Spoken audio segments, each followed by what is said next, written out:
Bonjour, je m'appelle Élise, j'ai 19 ans et comment le monde me fait encore rêver aujourd'hui? Je pense que ça concerne surtout la question environnementale et la destruction de notre écosystème en fait.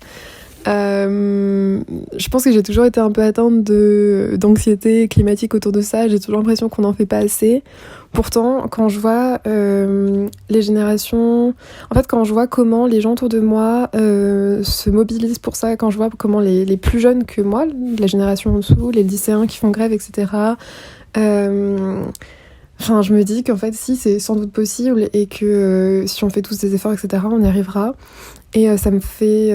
ouais, ça me fait vraiment rêver quand je vois tout le monde se mobiliser, même des personnes âgées, des générations passées qu'on désigne un peu comme la cause de l'état actuel du monde. Et bah, quand je vois mes parents, mes grands-parents s'engager pour l'environnement, en parler autour d'eux, en parler à leurs amis, etc., bah ouais, ça, je trouve que c'est un peu un symbole d'espoir pour moi et ça me fait beaucoup de bien. Et sinon, plus personnellement, ce qui me fait rêver, c'est de penser à ce que je vais pouvoir faire après cette situation, après ce qu'on vit en ce moment, voyager, retourner dans les musées, c'est un truc qui me fait rêver, revoir des œuvres d'art, ça me manque énormément, qu'on puisse tous se retrouver, etc. Ouais, voyager surtout. Moi qui fais encore mes études, si je pouvais encore aller à l'étranger, faire mes études, ce serait un rêve. Et découvrir de nouvelles choses, etc. Toujours, c'est ça mon rêve. Lorsqu'on nous pose la question de ce qui nous fait encore rêver dans ce monde, on a tendance à se réfugier dans l'imaginaire, dans ce qui n'existe pas.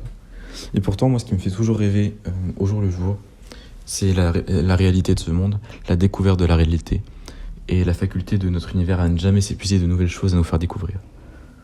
Je pense ainsi que la faculté de notre monde à nous faire découvrir des choses, à nous faire découvrir l'inconnu dans toutes ses formes, musicales, artistiques, personnelles, sentimentales, personnelles, etc. J'ai l'impression que jamais ça ne s'épuisera de nouvelles choses à découvrir.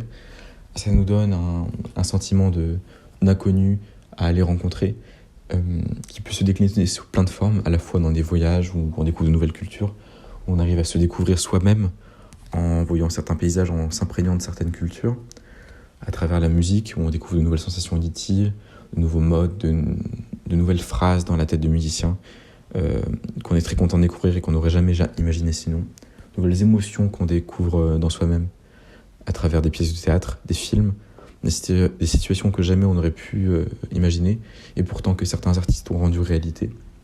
Ça nous donne toute une palette de choses de la réalité à découvrir, mais qui ne nous appartiennent juste pas pour l'instant, car elles sont toujours dans l'inconnu.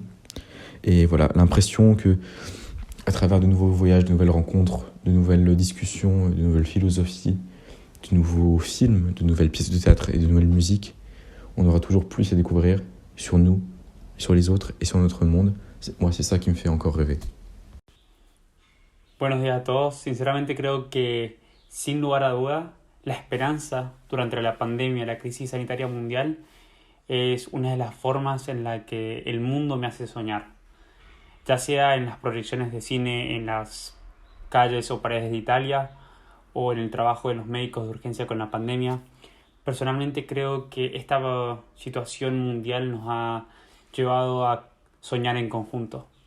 Personalmente esto se refleja en el lazo familiar que tengo yo, en el cual se afianza y toma una inigualable forma llena de fortaleza, confianza y afinidad.